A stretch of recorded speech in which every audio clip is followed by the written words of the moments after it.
Shubor nakaslem jong unongsan Hima. Sembut Menteri Rangba ke Jylla uba Prestone Tensong hene kesengi habaya kren bat kinong tho khobor halor ki an ba Thymmai uloong ba kasor ka Jylla kan sedang ban Pynsngewthuh ya kani shabaro ki benta ka Jylla kentopru ya ki Shnong ki Barit ni ki Baheh uloong ba nadu menta ken pen klan chushu ya ka jing ai jing hikai bad ya ki wei ha ka ba ka Tnad Pulit kan sale ya kani namar kalong kabadon kam ban Pynsngewthuh ya kini ki an la ki de ki an jong ka sarkar pedeng ne ka sarkar Jylla ha ka bai de ka jingdon ki Pulit usembut Menteri Rangba ulayathu badang shen kila yo pan thep Thymmai kumba lai hajar ngut bat kidang don ki kam ki badang lat kumba shi hajar tam ai bat ya kani ka police recruitment board kalapit banya ya kani badha kini ki katu kat ni benai ki ban sawan kinla ban pen benai hi kam ki balat bat ki samla kin yo ban thep kam thep jambyang. When I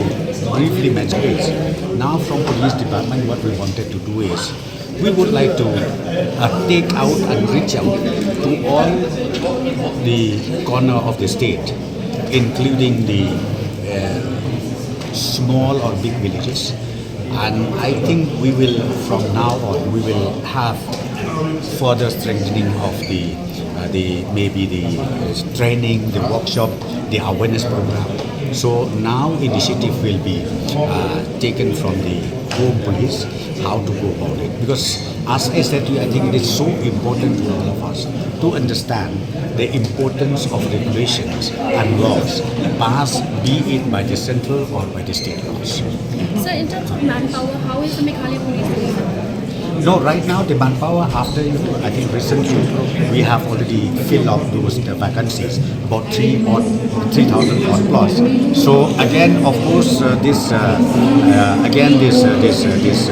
vacancies has